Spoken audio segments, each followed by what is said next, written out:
مادمیدیا دوای ناوبڕێکی کورد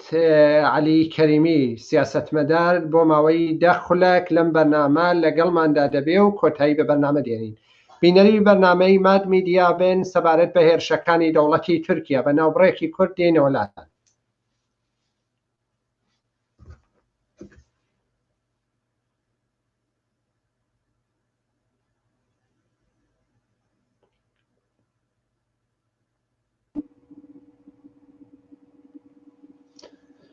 بەڵێ بەڕێز علی کەریمی ئەوە لەسەر شاشەی مادمیدیان شەوتان باش بینەرانی هێرجان بەرنامە هەروەک بە میوانەی بەرنامای سێ میوانی دیکە بۆ ئێستش میوانێکی دیکەی بەرنامەمان علی کەریمیە سیاسەتمەدار ئێوەش ئێستادا بەشداری ئەم بەرنامە بوون بەخێر بێن.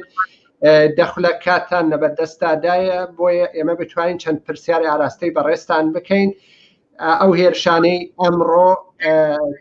چەندە مەترسیدارن کە لەسەر گارێ هاتووەتە ئاراوە ژمارەیەک سەربازی تورکیا کۆماندۆی تورکیا کوژراون ئەنجامەکان بە تەواوەتی دیار نییە بەڵام وەکو پلیلانی بۆ دانرابە و هێرشێکی بەرفراوانی دیکەش بەڕێوەیە. ئێوە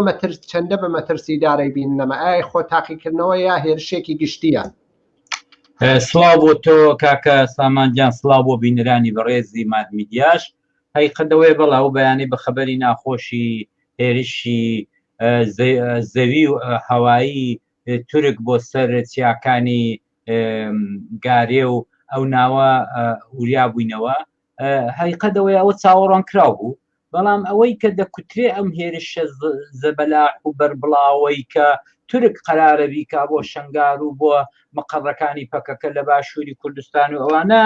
من ئەوەی لێ نابینم بەڕاستی، چونکە یەک فەسڵەکە زۆر زۆر خراپە. ئەم پێم وابێ سەربازی تورک زوڵمێکی گەورەی لێ دەکرێت لەو سەردەمەیدا لەو سەرما و سۆڵەیدا بیان هێنن بوونا ئەو قڕ و سوڵپا و لیتەیە و تووشی شەڕێکیان بکەن کە شەڕی وان نییە، تووشی داگیرکاری وڵاتی چیان بکەن کە وڵاتی وان نییە. ئەم پێم وابێ ئەمە تا ڕادەیەکی زۆر ناچێتە سەرێ بەسەر چەند هۆکارێک. یەک ئەوەی کە دەوی ئەو ڕۆکانەی هەرێمی کوردستان بۆ ئەوە ئامادە نییە، خەڵکی هەرێمی کوردستان ئەو ڕۆکانە زۆر باش لەسەر خەتا و چاک دەزانێت کە سیاسەتەکانی دەوڵەتی داگیرکەری تورک لە هەرێمی کوردستان و هەروەتر ئەوانەی کە داعمی دەوڵەتی تورکیا دەکەن لە ناوخۆی وڵات ئەوانە ئیتر جارێکی دیکە تووشی بێ ئەوە بوون و تووشی بێ ئەمەلی بوون و میلەت لەگەڵیان نابێ بۆ ئەو شتێکی ئاوە. دوو ئەوەی کە بەڕاستی باری نێونەتەوەیی و باری دەرەوەی وڵات و باری ناوخۆی تورکیا بە تایبەت بە تەیب ئەردۆغان نەتەنیا باش نیە، زۆر زۆر خراپە. هەر ئەو ڕۆکانە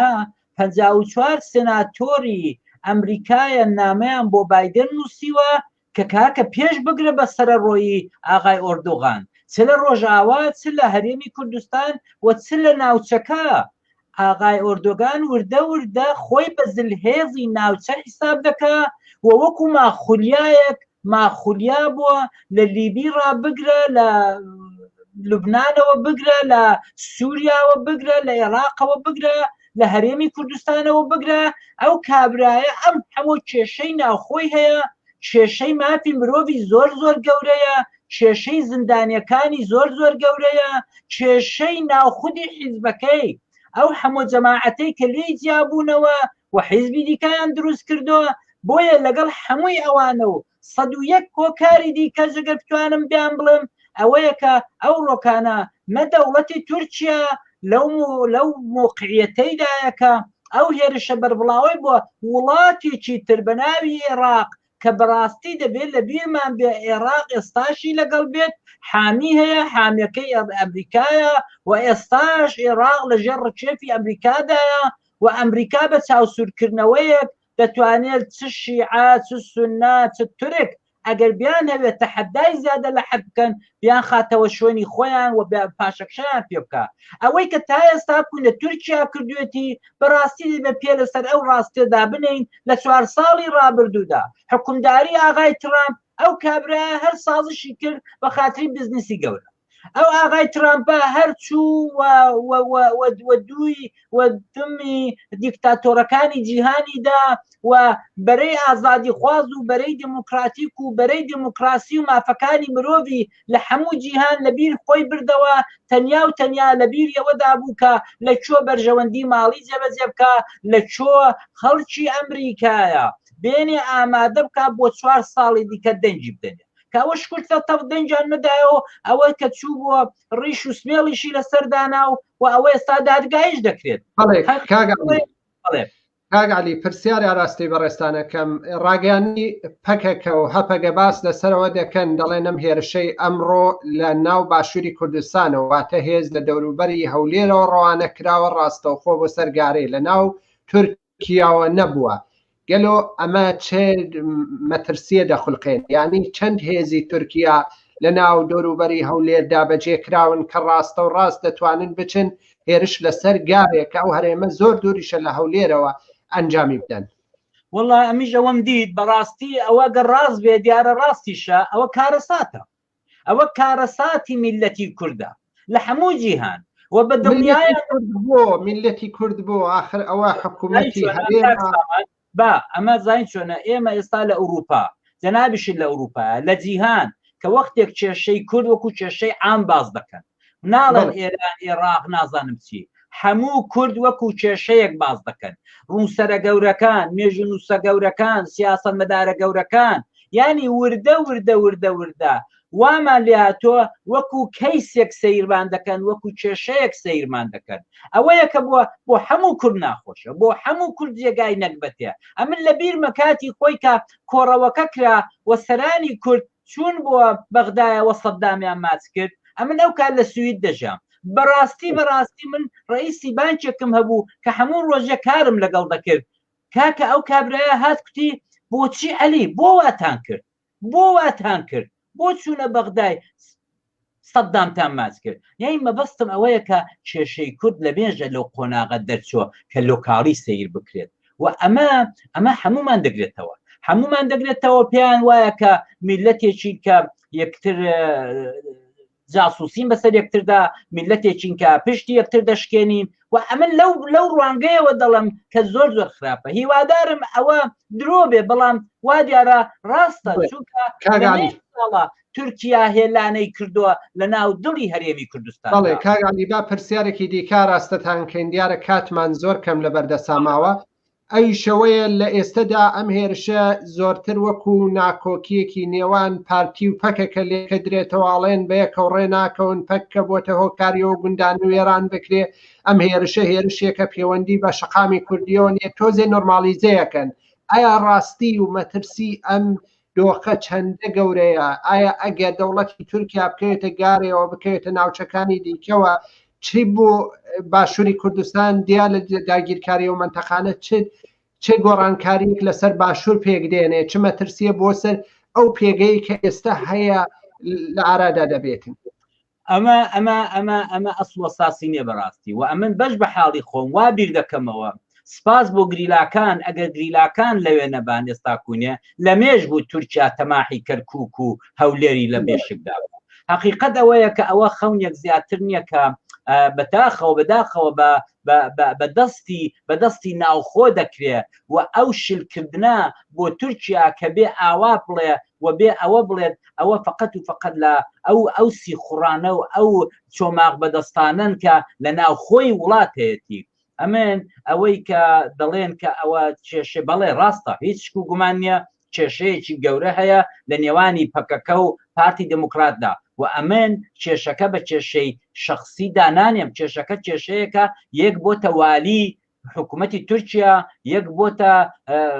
محامی دەوڵەتی تورکیا و لە زیاتی دەوڵەتی تورکیا دوژمنایەتی پەکەکەی دەکاکە بەشێکی گەورەی کوردستان لە ژێر دەستی ئەواندایە و ئەوان حکمی بۆ دەکەن و هێژمۆنی وان هەیە و ئەوان ئەو بەشە گەورەیان لەبیر چۆتەوە و دێن یارمەتی دەوڵەتێکی داگیرکە دەکەن بەڵێ معلومە لە وەختی وادا دژایەتی هەیە و دژایەتەکەش مەشروعە و ئەو دژایەتێ لە مێژ ساڵە هەیە و زۆرمان هاوار کردووە کە بابین بە کۆنگرەیەکی نەتەوەیی بە دیالۆگ بابزانی کێشەی دەوڵەتی جێشەی حکوومەتی هەرێب یا بنەماڵەی بارزانی لەگەڵ پەکەکەی چییە؟ حقیقەت ئەوەیەکە کێشەکە هەل نابێت لەبەرچی هەل نابێت لەبەر ئەوەی هەل نابێکە تورکیا نایڵێ تورکیا ئەمر دەکا بە